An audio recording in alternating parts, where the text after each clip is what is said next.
நம்முடைய பிதாவாகிய தேவனாலும் கர்த்தராகிய இயேசு கிறிஸ்துவினாலும் உங்களுக்கு கிருபையும் சமாதானம் பெருகுவதாக. நாளிலும் கூட நமக்கு ஜீவனை தந்ததுமல்லாமல் தயை பாராட்டினாரல்வா, அவரை துதிக்கலாமா? உங்கள் துக்கம் சந்தோஷமாய் மாறும். உங்கள் துக்கம் சந்தோஷமாய் மாறும். உங்கள் கவலைகள் கண்ணீர் எல்லாம் மறைந்து போகும். கலங்காதே மகனே, கலங்காதே மகளே, நம் இயேசு கைவிட மாட்டார், நம் இயேசு கைவிட மாட்டார். நொறுங்குண்ட இதயம் தேற்றுகிறார், உடைந்த உள்ளம் தாங்குகிறார், காயங்கள் அனைத்தையும் கட்டுகிறார், கண்ணீர் துடைக்கிறார், உன் கண்ணீர் துடைக்கிறார். கலங்காதே மகனே, கலங்காதே மகளே, நம் இயேசு கைவிட மாட்டார், நம் இயேசு கைவிட மாட்டார். வேத பகுதி வாசிக்கலாமா? மல்கியா 4வது அதிகாரம் வசனங்கள் 2 முதல் 3 வரை. ஆனாலும் என் நாமத்துக்கு பயந்திருக்கிற உங்கள் மேல் நீதியின் சூரியன் உதிக்கும், அதன் செட்டுகளின் கீழ் ஆரோக்கியம் இருக்கும். நீங்கள் வெளியே புறப்பட்டு போய் கொளுத்த கன்றுகளைப் போல் வளர்வீர்கள், துன்மார்க்கரை மிதிப்பீர்கள்.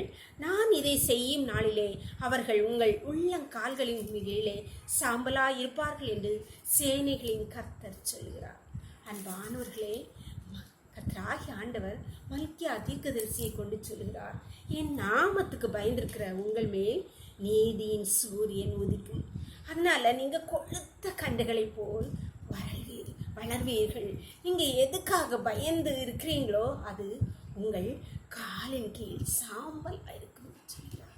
அன்பான தேவனுடைய ஜனங்களே, எந்த காரியத்தை குறித்து பயந்து எதை பார்த்து பயந்து போயிருக்கலோ, எந்த வியாதியை பார்த்து, எந்த பிரச்சனைகளை பார்த்து, எந்த இல்லாமை கடனை பார்த்து, எதை பார்த்து நீங்கள் பயந்திருக்கிறீர்களோ, கர்த்தர் உங்கள் மேல் உதிக்கும் நாளிலே அந்த பிரச்சனை, அந்த பலவீனம், அந்த பாடு உங்கள் உள்ளங்காலின் கீழே சாம்பலா இருக்கும் என்று கர்த்தராகிய ஆண்டவர் சேனைகளின் கர்த்தர் சொல்கிறார். நம்புறீங்களா?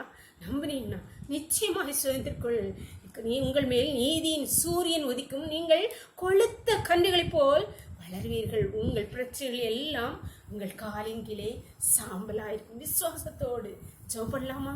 எங்களே சீக்கிரம் எங்களை அன்பின் தகப்பனே, தர்மையான நாளை கூட எங்களுக்கு ஈவாய் தந்தீங்களேப்பா, கொடா கொடி நன்றியப்பா. நாளையும் காலை முதல் மட்டுமா உன்னுடைய தயவுள்ள உங்கள் கிருபைங்களை தாங்கினதேப்பா. நன்றி தகப்பனே, நன்றியப்பா. ஹல்லேலூயா, ஸ்தோத்திரம் அப்பா. இப்பொழுது பிள்ளைங்க எந்தெந்த காரியத்தை குறித்து பயந்து கலங்கி இருக்கிறாங்களப்பா, நீங்க அவங்க மேல ஊதிங்கப்பா. நீதின் சூரியனாக என் தேவன் நீர் அவர்களை பிரகாசிப்பிக்க பண்ணுங்கப்பா. அவர்கள் கொளுத்த கண்ணுகளை போல வளரட்டும் கர்த்தாவே. அப்பா, அவருடைய பிரச்சனைகள், பலவீனங்கள், பாடுகள் எல்லாம் அவர்கள் உள்ளம் காலங்களே இப்பொழுது சாம்பல் ஆகும்படியா அப்பா உடைய நாமத்தினாலே கட்டளை எடுக்கணும் ஐயா. அப்பா ஸ்தோத்திரம். ஒவ்வொரு பிள்ளைகளும் கருத்தை தெரியும். இந்த ரோக்களை மூடி மறைச்சுக்கோங்க. சகல துதியும் கனமும் பலமையும் பலனும் ஞானமும் எங்கள் தெய்வாதி தேவன் ஒருவருக்கே செலுத்தும். இயேசுவின் மூல ஜெபங்கள் நல்ல தந்தையே, ஆமென், ஆமென். God bless you. கர்த்தர் உங்களை ஆசீர்வதிப்பாராக. ஆமென்.